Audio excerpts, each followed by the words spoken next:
Hello everyone, দেখো আজ আমরা নিয়ে চলে এসেছি প্র্যাকটিসের নাম্বার 6। তো আজও আমি এখানে 20টা কোশ্চেন রেখেছি, আর এই কোশ্চেনগুলো এই বছরকারই পিএসসির কোশ্চেন। ঠিক আছে, তো চলো প্র্যাকটিস করা যাক, শুরু করা যাক। ফার্স্ট কোশ্চেন দেখো কী দেওয়া আছে। প্রথম কোশ্চেনটা অ্যাভারেজের কোশ্চেন, গড়ের কোশ্চেন। কী বলা আছে যে 6টি পর্যবেক্ষণের গড় হচ্ছে 45.5। আচ্ছা, 6টি পর্যবেক্ষণের গড় যদি 45.5 হয়, তাহলে মোটটা আমরা ইজিলি বের করতে পারবো।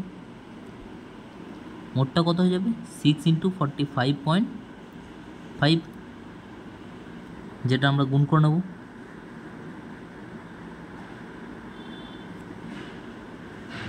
দুশো 73। তাহলে 6টি পর্যবেক্ষণের মোট হচ্ছে 273। যদি পূর্ববর্তী পর্যবেক্ষণের সঙ্গে একটি নতুন পর্যবেক্ষণ যোগ করা হয়, তাহলে এটার সাথে একটা নতুন পর্যবেক্ষণ কি করা হচ্ছে? যোগ করা হচ্ছে। তাহলে পর্যবেক্ষণ সংখ্যা আগে 6 ছিল, নতুন যদি আরেকটা যোগ করি তাহলে এখন কত হয়ে যাবে? 7। কিন্তু নতুন গড়টা কত হবে বলেছে? 47। আগে ছিল গড়টা 45.5, এখন গড় হয়ে গেছে 47। তাহলে এখন মোট কত হবে না? এখন পর্যবেক্ষণ সংখ্যা 7 আর গড় হচ্ছে 47। তাহলে মোট হয়ে যাচ্ছে 7 × 7 = 49, 4 কেরি 4 × 7 = 28, আর 4 × 32, 329। তাহলে নতুন পর্যবেক্ষণটা কত হবে? কী করব? আমি জাস্ট এই দুটোকে বিয়োগ করে দেবো, এখান থেকে 273 বিয়োগ করে দেবো। তাহলে অ্যান্সার আমার চলে আসবে 56। এটাই হয়ে যাবে অ্যান্সার, অপশান বি। ক্লিয়ার ব্যাপারটা? চলো নেক্সট কোশ্চেন।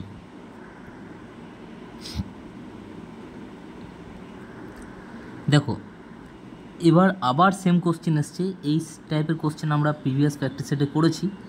এখানে আমাকে জানতে চেয়েছে সবথেকে বড় ভগ্নাংশ কোনটি, আর এটার মেথড আমার জানাই আছে। আমি দুটো ভগ্নাংশ লিখে চেক করে নেব। প্রথমে 7 × 9 আর 11 × 14 গুণ করব। 14 × 7 98, 9 × 11 9 × 11 99, মানে আমার বড় হয়ে যাচ্ছে 11/14টা। তাহলে 7 × 9 অ্যান্সার হবে না। নেক্সট 11/14 সাথে আমি চেক করব কাকে? 3/4 গুণ করব। 44 42, বড় হয়ে যাচ্ছে কে? 44, তার মানে 11/14। তার মানে 3 এর 4টাও অ্যান্সার হবে না। নেক্সট আমরা ট্রাই করব, চেক করব 11/14 আর 10 × 13 গুণ করব। 130 আর 13 143 আর 140, এটা গুণ করলে তাহলে আবার বড় হয়ে যাচ্ছে 143, মানে 11/14। এটাই হবে সবচেয়ে বড় ভগ্নাংশ। ক্লিয়ার ব্যাপারটা? আশা করছি তোমরা সবাই এটা করতে পেরেছিলে। চলো নেক্সট কোশ্চেন।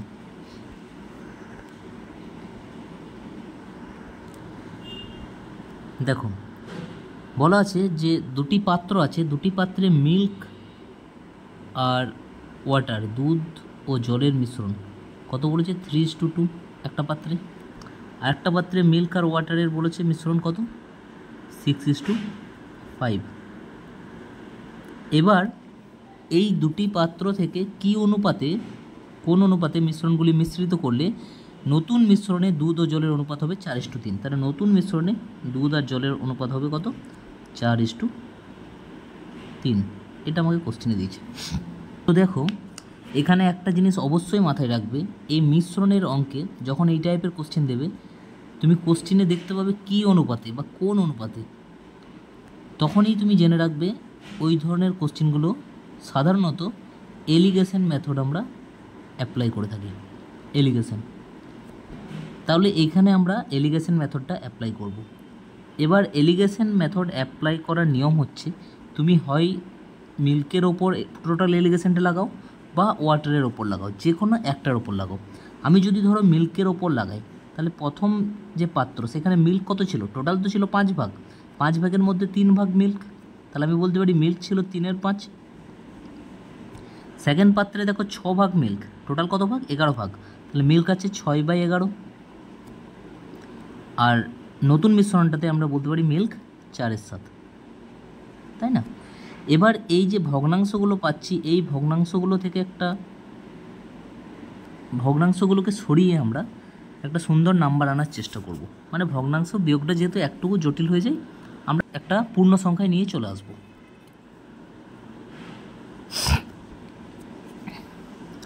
তাহলে দেখো এইখানে আমরা সব যতগুলো টার্ম পেলাম সবগুলোই ভগ্নাংশে পেলাম। এই ভগ্নাংশটাকে আমি পূর্ণ সংখ্যায় নিয়ে চলে আসবো, যাতে কিনা আমার ক্যালকুলেশন সুবিধা হয়। তো পূর্ণ সংখ্যায় নিয়ে আসতে গেলে কী করতে হবে না, এই যে হর, এই হরগুলোর যেটা লসাগু সেটা দিয়ে সবাইকে গুণ করে দিতে হবে, তাহলে সেটা পূর্ণ সংখ্যায় চলে আসবে। আচ্ছা, 5, 11 আর 7-এর লসাগু তো 5 × 7 × 11, কারণ কিছুই তো হবে না, লসাগু কত হবে 5 × 7 × 11। এবার ভাবো এটার সাথে যদি প্রথম টার্মটার সাথে যদি 5 × 7 × 11 গুণ করি, তাহলে 5-এর সাথে 5 কেটে যাবে, পড়ে থাকবে কি 7 × 11 আর ওপর পড়ে থাকবে 3। তাহলে 7 × 11 × 3 মানে কত হবে 77 × 3 231। ঠিক আছে, তেমনই আবার দেখো আমি যদি তার পরের টার্মটার সাথে 5 × 7 × 11 গুণ করি, তার পরের টার্মটা মানে কোনটা, তার পরের টার্মটা মানে 6/11-র সাথে কত গুণ করব 5 × 7 × 11, তাহলে কোনটা কেটে যাবে, দেখো 11টা কেটে যাবে, তাই না, 11-এর সাথে 11টা কেটে যাবে, তাহলে 5 × 7 × 6 পড়ে থাকবে, কত হবে গুণ করে 5 × 7 = 35, 35 আর 6 210। ঠিক আছে, ঠিক একইভাবে 4/7-এর সাথে যদি আমি 5 × 7 × 11 গুণ করি, তাহলে আমার কোনটা কেটে যাবে, আমার কেটে যাবে 7, এখানে আমার কেটে যাবে 7, তাহলে পড়ে থাকছে কি 5 × 11 আর × 4 হয়ে যাবে 220। বোঝা যাচ্ছে ব্যাপারটা কী করলাম আমি সবার সাথে 5 × 7 × 11 যেটা অ্যাকচুয়ালি হরের লসাগু সেটা গুণ করে দিলাম, যাতে কি না আমি এই ভগ্নাংশটা ছেড়ে এই পূর্ণ সংখ্যায় আসতে পারি। চলে এলাম পূর্ণ সংখ্যায়। নেক্সট এবার এলিগেশন লাগিয়ে দেবো, মানে নর্মালি বিয়োগ করে দেবো। 220 থেকে 210 বিয়োগ করলে 10, 231 থেকে 220 বিয়োগ করলে 11, তাহলে 10:11 হয়ে যাবে অ্যান্সার। ক্লিয়ার ব্যাপারটা? আশা করি তোমরা বুঝতে পেরেছো, বা এই টাইপের কোশ্চেন তো আগেও করেছো অনেক, অবশ্যই বুঝতে পারবে। চলো নেক্সট কোশ্চেন।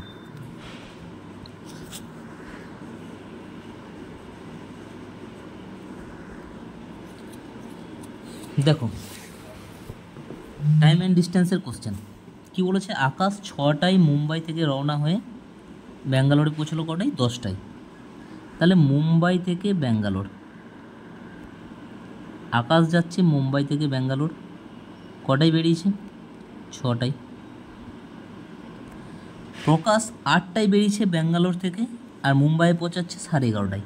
প্রকাশ এই দিক থেকে ব্যাঙ্গালোর থেকে বেরিয়েছে মুম্বাই আসার জন্য কটায় 8টায়, পৌঁছাচ্ছে 11:30টায়। তাহলে দেখো আকাশ আর এই যে প্রকাশ এদের যে টাইম লাগবে, আকাশের টাইম কত লেগেছে বলো তো 6টা থেকে 10টা মানে 4 ঘন্টা, আর প্রকাশের টাইম লেগেছে 8টা থেকে 11:30 মানে 3.5 ঘন্টা। তাহলে টাইমের রেশিও যদি 4:3.5 হয়, তাহলে স্পিডটা কী হয়ে যাবে, স্পিডটা হয়ে যাবে উল্টো, 3.5 এটা 4 এটা। তাহলে টোটাল ডিস্টেন্সটা আমরা কীভাবে বের করবো, দেখো তো ডিস্টেন্স সমান কী জানি, স্পিড ইন্টু টাইম। এবার তুমি যে কোনো একটা ধরে নাও, হয় আকাশের ধরে নাও বা প্রকাশের, স্পিড ইন্টু টাইম করলে কত আসবে 4 × 3.5 মানে আমার কাছে চলে আসছে 14। তাহলে এই যে total Mumbai to Bangalore distance সেটা আমি লিখতে পারি 14। ঠিক আছে, এবার আমাকে জানতে চেয়েছে তারা কখন একে অপরকে অতিক্রম করবে, মানে মিটিং টাইম জানতে চেয়েছে আমাকে অ্যাকচুয়ালি, যে তারা কোন জায়গায় মিট করবে রাস্তাতে। দেখো মিটিং টাইম বের করার জন্য আমাকে অবশ্যই মনে রাখতে হবে যে যখন তারা চলতে স্টার্ট করছে সেই টাইমটা যাতে একই হয়। এ দেখো 6টায় স্টার্ট করেছে, এ 8টায়, তাহলে এ যখন স্টার্ট করেছে আকাশ, তখনও কিন্তু প্রকাশ স্টার্ট করেনি, তাহলে আকাশকে আগে 8টা পর্যন্ত সে কতটা রাস্তা যাবে সেটা আমরা বের করে নেব। আকাশ 8টা পর্যন্ত কতটা রাস্তা যেতে পারবে সেটা বের করে নেব। কীভাবে বের করব, দেখো 8টা পর্যন্ত মানে 6টা থেকে 8টা মানে কতক্ষণ 2 ঘন্টা। আকাশ 2 ঘন্টায় কততে যাবে না, আকাশের স্পিড দেখছি আমি 3.5,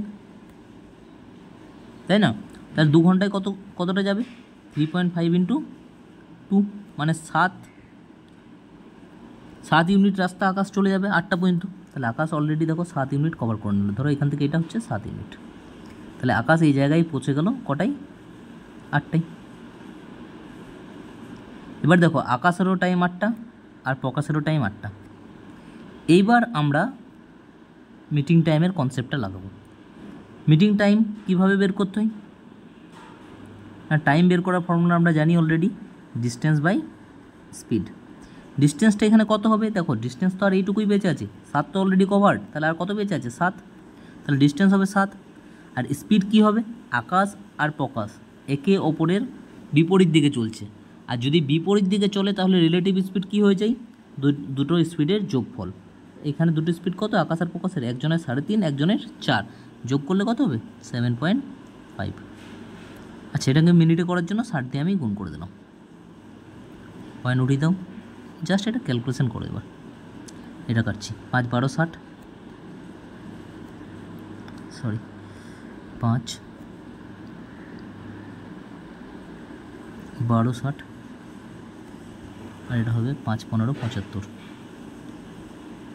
আবার কাটছি 5 দিয়ে, 5 3 15, এটা কেটে দিচ্ছি 70কে, 5 14 70, 3 দিয়ে কেটে দাও, 3 4 12, 4 14 56। তাহলে 56 মিনিট অ্যান্সার হচ্ছে। তার মানে 8টার পর আরও 56 মিনিট পর তারা মিট করবে। তাহলে কটায় মিট করবে? 8টা 56 মিনিটে। বোঝা যাচ্ছে ব্যাপারটা? আশা করছি জিনিসটা তোমাদের ক্লিয়ার হয়েছে। মিটিং টাইম বের করার সময় যখন আমরা এটা লাগাবো মিটিং টাইমের ফর্মুলাটা, তখন অবশ্যই মনে রাখতে হবে দুজনের টাইমটা যাতে সেম পজিশানে থাকে। মানে দেখো আকাশকেও 8টায় নিয়ে চলে এসেছি আর প্রকাশ তো 8টায় শুরু করছে, তো এই জিনিসটা কিন্তু মাথায় রাখতে হবে। আমি এই জায়গা থেকে মানে আকাশকে 6টায় রেখে প্রকাশকে 8টায় রেখে মিটিং টাইমের কনসেপ্ট আমি লাগাতে পারি না। ঠিক আছে, চলো নেক্সট কোশ্চেন যাই।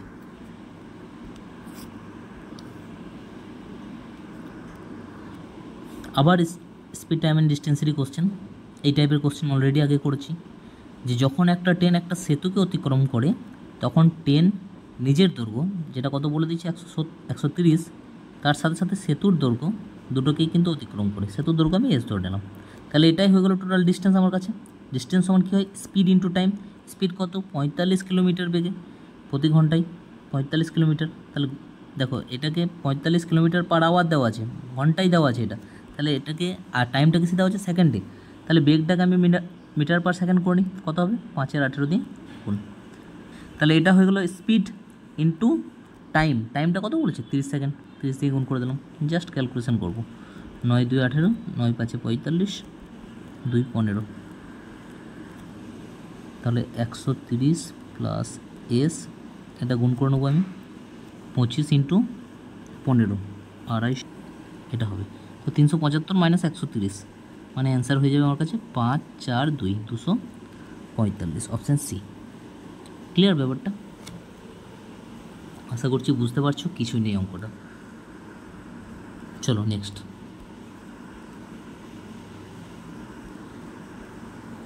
দেখো এটা কি বলেছে, বলেছে এ এর 5% আয় বি এর 15% আয়ের সমান। তাহলে এ এর 5% মানে 5ই লিখে দিলাম, ধরো 5% মানে 5/100 অ্যাকচুয়ালি, আর বি এর 15% সমান বলেছে, সেই জন্য মাঝে সমান দিয়েছি। এটা যদি কাটাকাটি করি আমি, তাহলে এ বিটাকে এইদিকে নিয়ে চলে এলাম, সমান কত হবে? 15/5, মানে কত হবে? 3:1, মানে 3/1। নেক্সট দেখো বি এর 10%, সি এর 20% আয়ের সমান। বি এর 10%, পার্সেন্টের জন্য নিচে 100, তুমি নাও দিতে পারো এই ধরনের কোশ্চেনে, কারণ তুমি বুঝতেই পারছো 100 কেটে যাবে। আর সি এর 20% সমান। তো দেখো যদি কাটাকাটি করো, এখানে বি বাই সি চলে এলো, নিচে সিটা চলে এলো, ওপরে 20 নিচে 10, মানে 2:1। এবার এখানে বি কত দেখছি 1, এখানে বি কত দেখছি 2, প্লট মেথড লাগিয়ে দাও না। A B C, A B কত এখানে 3:1, তাহলে 3:1 লিখে দেবো। বিসি কত 2:1, 2:1 লিখে দেবো। এটা 1 হয়ে গেল, এটা 2 হয়ে গেল, 6 2 1। ঠিক আছে, তাহলে এ বি সির অনুপাত আমি কত পেয়ে গেলাম? 6:2:1। এবার সি এর আয় কত বলে দিয়েছে 2000, কিন্তু আমার অনুপাতে কত আসছে সি এর আয় 1, তাহলে আমি বলতে পারি 1 সমানই হচ্ছে 2000। কোশ্চেন করছে এবিসি এর মোট আয় কত, মোট কত অনুপাত হচ্ছে 6 আর 2 8 একে 9, তাহলে 9 মানে হবে 1 মানে যদি 2000 হয়, 9 মানে হবে 18,000। ক্লিয়ার ব্যাপারটা? চলো নেক্সট।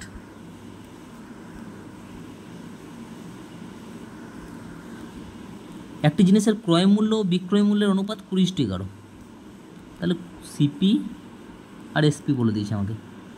একটা বলেছে 20, একটা বলেছে 20:21, তাহলে লাভ কত শতাংশ, লাভ কত হচ্ছে 1, কত টাকার ওপরে, সিপির ওপরে লাভ হয় সবসময়, মানে বাই 20 ইন্টু 100, 5 20 100। চলো নেক্সট।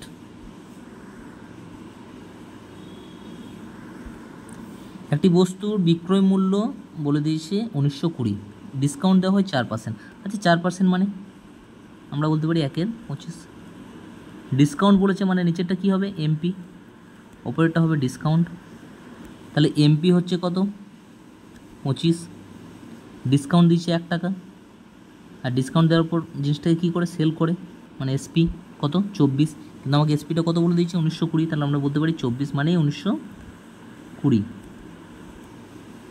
তাহলে 1 মানে কত হবে 1920/24, এটা তো অবশ্যই কাটাকাটি যাবে। দেখো 12 দিয়ে কাটি, 12 দিয়ে 24, 12 কে 12,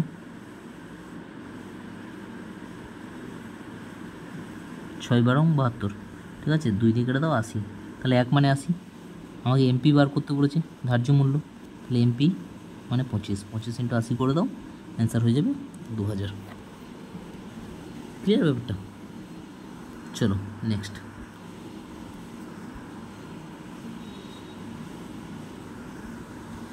কিছু পরিমাণ টাকা 2 বছরের বার্ষিক 4% হারে সরল সুদ ও চক্রবৃদ্ধি সুদের অন্তর 1 টাকা, তাহলে টাকার পরিমাণ কত।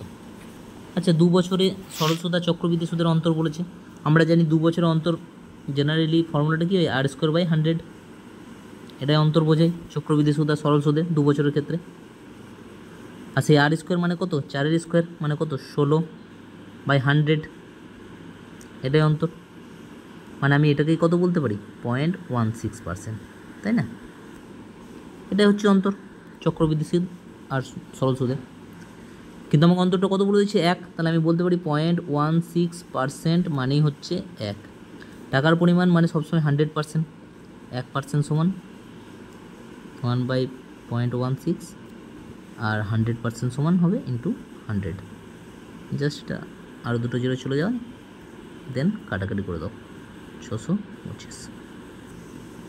ঠিক আছে, তোমরা ট্রি মেথডেও করতে পারো, কোনো অসুবিধা নেই, ট্রি মেথড তোমাদের জানা আছে, সেই মেথডে এটা হয়ে যায়।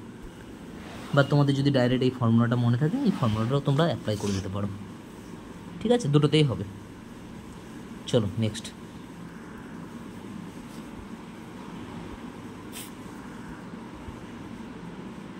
এটা একটা সিম্পলিফিকেশান কোশ্চেন দিয়েছে, কী দিয়েছে দেখো, 50 বাই স্টার দিয়েছে, আমি জাস্ট ওই জায়গায় এক্স লিখে দিলাম, ইজ ইকুয়াল টু এক্স, এটা কত হবে বলো তো 12.5, মানে 25/2, আর এই 2টা চলে যাবে ওপরে, তাই না, উল্টে যাবে, যেহেতু এখানে একটা বাই আছে, 2টা চলে গেলে ওপরে, নিচে থাকবে 25, কেটে দাও ওপরে ওপরে, তাহলে x² সমান 25 ইন্টু 25, তাহলে x সমান কী হয়ে যাবে, এটা রুট হয়ে যাবে, রুট হলে শুধু 25 অ্যান্সার হয়ে যাবে। ঠিক আছে, আশা করছি সবাই করতে পেরেছিল, এটা সহজ কোশ্চেন, এগুলোই পরীক্ষায় এসছে। ঠিক আছে, আমি নিজের মতো করে কোশ্চেন দিইনি, যেগুলো পরীক্ষায় এসছে সেগুলোই আমি তুলেছি। ঠিক আছে, তো এরকমই কোশ্চেন আসে, তোমরা ভাবো না যে সব কোশ্চেনই কঠিন আসবে। চলো নেক্সট।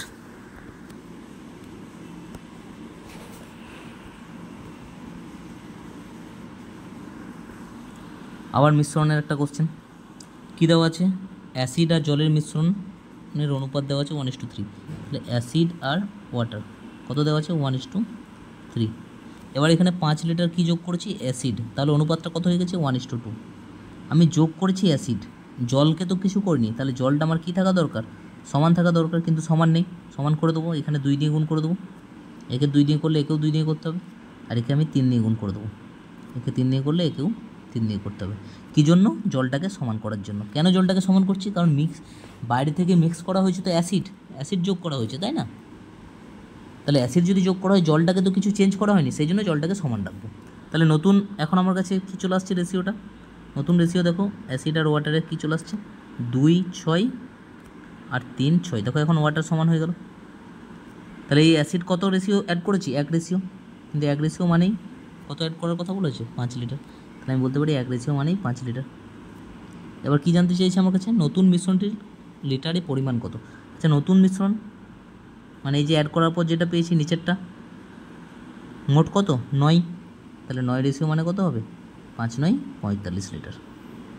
নতুন মিশ্রণের পরিমাণ জানতে চেয়েছে, তাই না? তাহলে কত হবে? 45 লিটার। ক্লিয়ার ব্যাপারটা? চলো নেক্সট।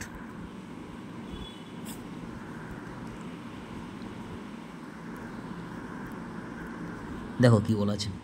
বলেছে কোনো সংখ্যার 75%-এর সঙ্গে যখন 75 যোগ করব তখন সেই সংখ্যাটার সমান হয়ে যাবে। আচ্ছা, একটা সংখ্যার 75% দেওয়া আছে, এটার সঙ্গে আমি যদি 75 যোগ করি তাহলে বলছি সেই সংখ্যাটাই পেয়ে যাবো।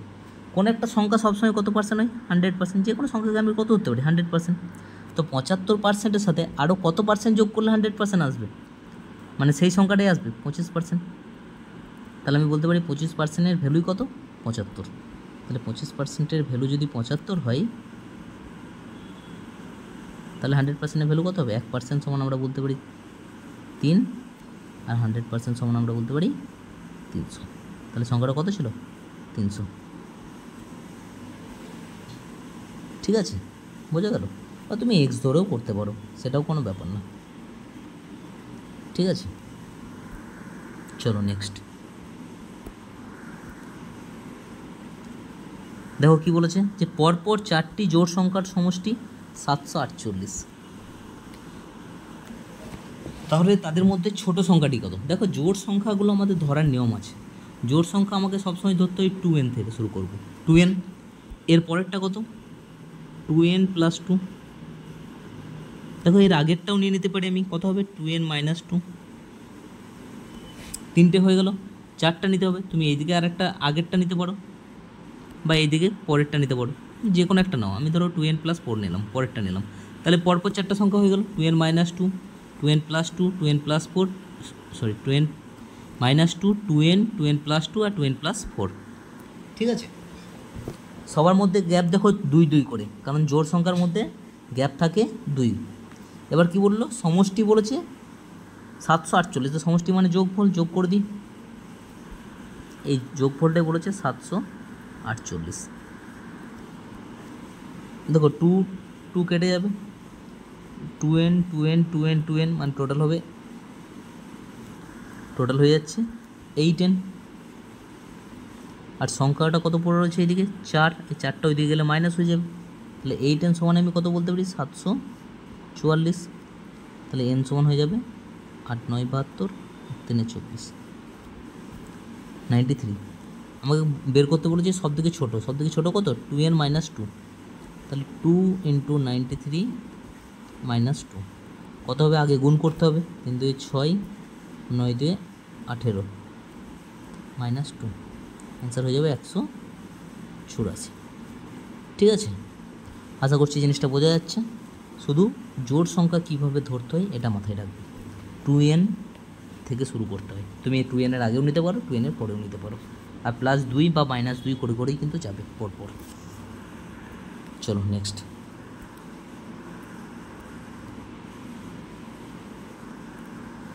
দেখো কি আছে, ABC একসাথে একটা কাজ 30 মিনিটে শেষ করে। চলো ABC যখন 3জন একসাথে কাজ করে একটা, কত মিনিটে পূর্ণ হয়? 30 মিনিটে। A আর B যদি একসাথে করে তাহলে কত মিনিটে পূর্ণ হয়? কাজটা শেষ হয় 50 মিনিটে। টোটাল কাজ কীভাবে বের করব? LCM, যেটা হয়ে যাবে 150। A + B + C এর এফিসিয়েন্সি কত হবে? ভাগ করে নেবো 5, আর A আর B এর 3। তাহলে A + B + C 5, যেখানে A আর B মিলে হচ্ছে 3, A আর B মিলেই কত? 3। তাহলে C কত হবে? C অবশ্যই হবে 2। C এর এফিসিয়েন্সি অবশ্যই কত হবে? 2। তবে A + B + C 5 হবে। তাহলে C এর এফিসিয়েন্সি 2 আর মোট কাজ হচ্ছে 150। তাহলে কত টাইম লাগবে? মোট কাজ বাই এফিসিয়েন্সি মানে 75 মিনিট। ক্লিয়ার? সহজ অঙ্ক খুব। চলো নেক্সট।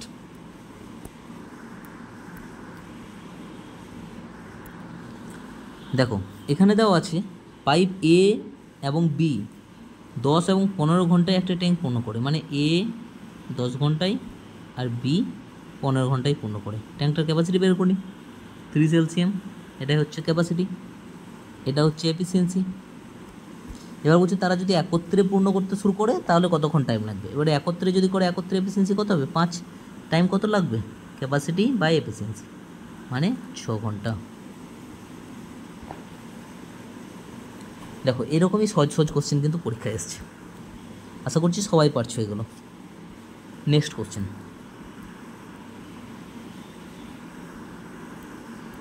বলা আছে কোনো স্কুলের ছাত্রছাত্রীদের মধ্যে 60% হচ্ছে ছাত্রী, যদি ওই স্কুলে মোট 690 জন ছাত্রী থাকে। আচ্ছা এটাও ছাত্রী দেওয়া আছে, এটাও ছাত্রী, তার মানে আমি বলতে পারি 60% মানেই হচ্ছে 690, 1% মানে হবে 690/60, আর মোট ছাত্রছাত্রী বলেছে মোট মানে সবসময় কত পার্সেন্ট হয় 100%, তাহলে ইন্টু 100। 3 2 6, 3 2 6, 3 3 9, 50, 5 3 15, 5 2 10 11, 1150 হবে অ্যান্সার। ঠিক আছে, চলো নেক্সট। 78কে 3টে অংশে ভাগ করা হয়েছে, যাদের অনুপাত এটা। আচ্ছা অনুপাতগুলো এরকম আছে 1:1:3:1:6, আমি ভালো অনুপাতে কনভার্ট করে নিই, মানে 6 হচ্ছে হরগুলো লসও কত হচ্ছে 6, 6 দিয়ে গুণ করে দেবো সবাইকে, একেও 6 দিয়ে গুণ, একেও 6 দিয়ে গুণ, একেও 6 দিয়ে গুণ, তাহলে একে তো 6 দিয়ে গুণ করলে 6 হয়ে যাবে, একে 6 দিয়ে গুণ করলে কেটে যাবে 2 হবে, আর একে 6 দিয়ে গুণ করলে কেটে যাবে 1 হবে। টোটাল সংখ্যাটা কত ছিল 78, কিন্তু আমার অনুপাতে টোটাল কত আসছে 6 আর 2 8 একে 9, তাহলে আমি বলতে পারি 9 মানেই 78। কী বার করতে বলেছে মধ্যপদ, মধ্যপদটা কত 2, তো 9 মানে যদি 78 হয় 1 মানে কত হবে 78/9, কিন্তু আমাকে কত রেশিও বার করতে হবে 2 রেশিও, তাহলে 1 রেশিও হচ্ছে 78/9, 2 রেশিও হচ্ছে 78/9 ইন্টু 2, 3 দিয়ে কেটে দিই, 3 3 9, 3 2 6, 3 6 18, 26 2 52/3, 3 17 51, 17 পূর্ণ 1 3, এটা হয়ে যাবে অ্যান্সার, অপশান সি। ক্লিয়ার ব্যাপারটা? চলো নেক্সট কোশ্চেন যাই।